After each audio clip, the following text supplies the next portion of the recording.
Hey everyone and welcome back to another Grand Theft Auto Online video. Today we're going to have a discussion about the state of Grand Theft Auto Online. This is going to be a very honest video about things that I've been thinking about for a little while now, and I really just want to hear what you guys think about it as well.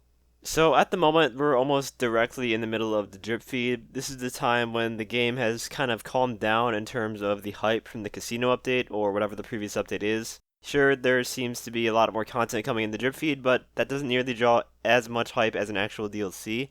The content in the casino DLC was good for the most part. I thought it was a good update. I enjoy playing the casino games on stream with you guys. That's a lot of fun. There's just one thing that I have unfortunately noticed about GTA Online. The game is very obviously starting to get overrun by just bugs, glitches, and overall design problems that aren't getting addressed. And because of this snowball of problems that has been just rolling down the hill, building up for years now, public lobbies have been getting less and less enjoyable to play because these problems are starting to pop up more and more in lobbies. I mean, it's simple logic. The more issues that are present, the more likely you're going to notice those issues.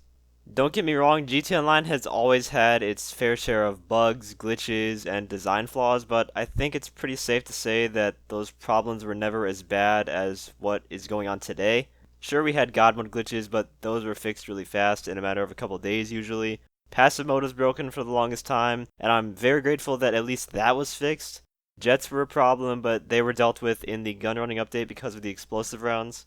And this is where the snowball of problems began with the explosive sniper and the Mark I oppressor. Now, this snowball didn't get very big though because in August of 2017, about 2.5 months after the release of gun running, we got the Smuggler's Run update, which added in planes and jets that could tank more explosive rounds, which in turn balanced that part of the game out. Also, the oppressor could hardly do anything against the brand new aircraft like the Hunter that we saw in the Smuggler's Run update. It was in this time that being in a public lobby was actually the most fun, in my opinion. There wasn't anything that was really game breaking going on at that time. We had the Hunter Infinite Barrage glitch, but that was eventually fixed before it became extremely widespread. Much like the few problems that gun running brought to the table, the Smuggler's Run time didn't last long either, because in December of 2017 we got the Doomsday Heist update, and this, ladies and gentlemen, is where the real snowball that we see today began. The orbital cannon glitch was born. This completely changed the game in a very negative way. There's not one good thing that I can say about the orbital cannon, and there really is not an argument against that. Fast forward to the release of the next major update, After Hours, in July of 2018. The orbital cannon problem wasn't fixed. Instead, we got another thing to add to the snowball of issues, the Oppressor Mark II, of course. In a matter of a year, we went from a free mode where you could fly planes and drive cars with your only threat coming from players in your vicinity, to a free mode where at any given moment, a player sitting across the map in a facility could blow you up with no repercussions whatsoever. Only to rejoin the game and do it again, bypassing both of the balance parameters that Rockstar put in place, the cost and the cooldown of the orbital cannon. There is no other word to describe that besides just straight up broken.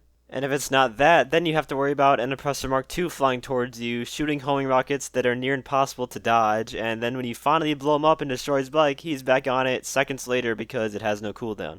Alongside that, there was also the old Oppressor speed glitch that anyone could pull off. It was extremely easy. Despite the major backlash from the community to nerf the Oppressor Mark II, or at least do something to it, Arena War released in December of 2018, and the only part of the Mark II that was changed was the speed glitch. They patched that. Now let's fast forward to present day GTA Online. It has been almost 2 years since the orbital cannon glitch was born, and it still runs rampant in public lobbies. The Oppressor Mark II has been out for over a year, and it is still the most overpowered vehicle to date. Nothing was changed on it, except a bug in the casino update which makes it even stronger than it was already, but I give it a pass because that's not intentional. And guys, those are not the only two problems anymore. Multiple God mode glitches now run unpatched. There's an on-foot God mode glitch, the Speedo custom God mode glitch, which has been around since Arena War released, still not fixed, and a fairly new one, the plain God mode glitch, that if I had to take a guess, is not going to get fixed either. So now you have to worry about, one or any one of those 5 issues at any given time in any GTA Online lobby. We're in a time where, to deal with God mode users, instead of telling Rockstar to patch it, you get told to go grab an RCV or a fire truck and then drown them to death with the water cannon because that's the only way to kill them. We're to a point where you have to use glitches yourself to counter other glitches. The game is just an absolute mess. Like, pretty much every fight you're gonna get into in free mode now is just gonna be against a Mark II spammer. That's how one-dimensional this game is now. And once they start losing, guess what? They're gonna, teleport to their facility and orb you. Woo! A lot of fun.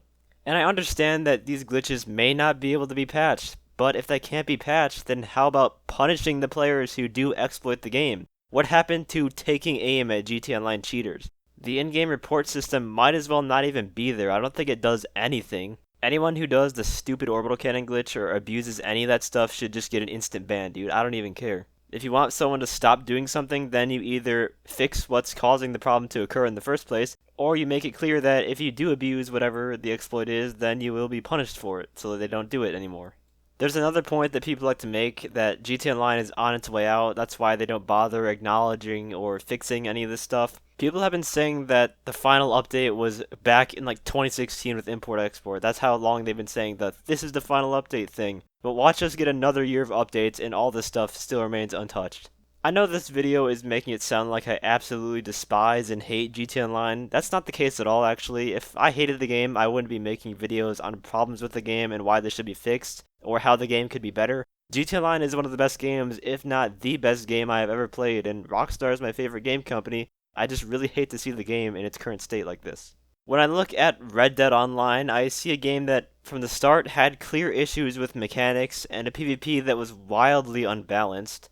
But from taking feedback from the community and making the proper changes based on that feedback, the game has gotten a million times better. And although it isn't perfect, there are still some flaws with it. I'm pretty sure they will fix those flaws soon enough based on how they've been handling the game so far. And then when I look at GTA Online, I see a game that is the complete opposite. I see a game that has the potential to be amazing and as fun as it could possibly be, but it's being held back by a huge lack of communication from Rockstar on major design flaws and not making changes based on what the people who play the game want. It has instead gotten worse over the years instead of better, at least based on the quality of life aspect.